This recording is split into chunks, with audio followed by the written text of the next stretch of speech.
The cryptocurrency market has been grappling with uncertainty on several different regulatory fronts of late. On one side, there's fear that US central bank support, which had helped boost investments in riskier assets like cryptocurrency, could end sooner than expected to curb rising inflation. To add to the chaos, there's concern around the Omicron coronavirus variant impact and if it could slow capital flows into risk assets like cryptocurrencies. In today's episode, I'd also like to talk to you a bit in depth about a phrase you've probably come across and wondered what it really meant. It's something called gas fees and how it affects transactions you make on a blockchain network.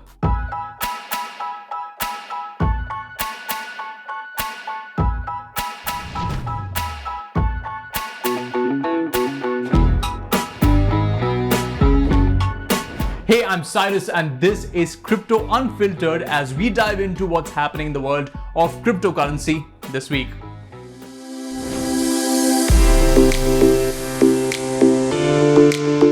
Let's kick things off by talking more about gas fee. Now, if you're trying to carry out virtually any type of transaction on a blockchain like Ethereum, you're essentially negotiating directly with the network's miners. मतलब आप miners को बोल रहे हैं कि उस transaction को execute करने के लिए वो उसके बदले आपसे गैस फी लेंगे।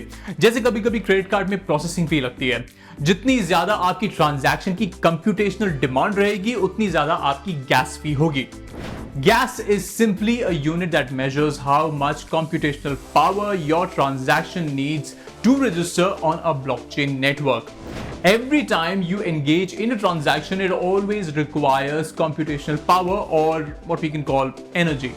Unfortunately, this energy requires fees. What's more is that to cover these gas fees, you'll be handing out a bunch of Ether or some other native token. Ethereum is essentially the Balenciaga of blockchains. What I mean is because the blockchain is a true pioneer of its class and has created a name for itself, it has become so popular that it is bogged down with thousands of transactions.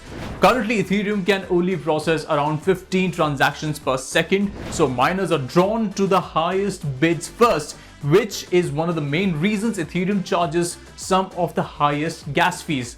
Well, there are more upgrades planned for Ethereum aimed at reducing this congestion problem.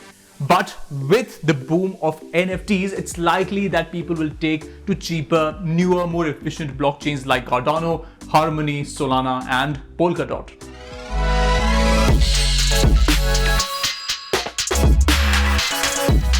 अब बात करते हैं crypto की दुनिया में क्या क्या trend कर रहा है और इससे आपके इन्वेस्टमेंट्स पर क्या असर पड़ेगा.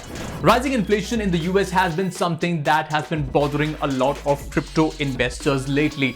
Now, the fear of inflation does have a bearing on the crypto market as generally that means a dip in valuation for likes of Bitcoin and others, resulting in a very little stability. Speaking of stability, there's one leader who's particularly unhappy with where the crypto boom is headed. Russia's President Vladimir Putin, during an address at the Russian Calling Investments Forum in Moscow, expressed criticism of the crypto space, calling the market highly risky. हाल ही में launch हुई Meta, जिससे पहले Facebook के नाम से जाना जाता था, अपने प्लेटफॉर्म पर क्रिप्टो एड्स चलाने के लिए अपने टर्म्स और कंडीशंस को एक्सपैंड कर रहा है. इससे कंपनीज को मौका मिलेगा कि खुद के डिजिटल एसेट्स को वो इस प्लेटफॉर्म पर प्रमोट करें. Meanwhile, Square, the payments company led by ex-Twitter co-founder Jack Dorsey, has decided to change its name to Block as it looks to expand beyond its payment business and into new technologies like blockchain. Could Square have been the real push behind Dorsey's Twitter exit? You would never know. There cannot possibly be a dull week for non-fungible tokens or NFTs. Not too long ago, rapper and crypto enthusiast Snoop Dogg decided to launch a non-NFT series consisting of both audio and video elements that have been put up for auction on Super Rare Marketplace. Following his footsteps, American rapper Pitbull, aka Mr. Worldwide, also decided to enter the NFT space, having entered into a multi-year deal with NFT Marketplace one-off, although he doesn't plan on launching his NFTs right away.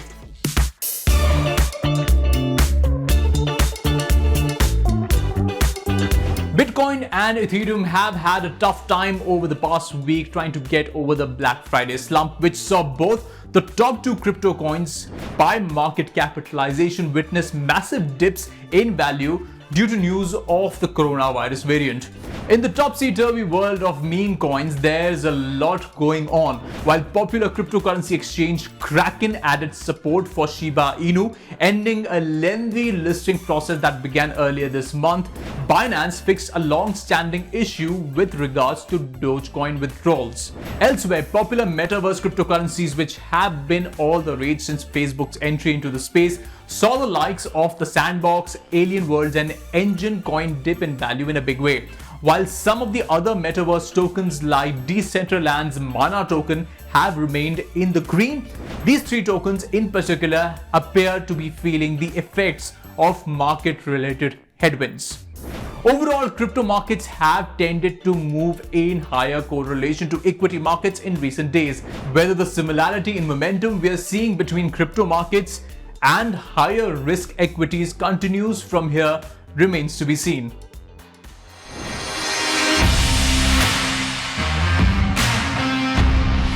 Time to look at how major tokens are performing, because as investors you need to keep an eye on this segment because it will give you an in-depth of what and how cryptos are performing like.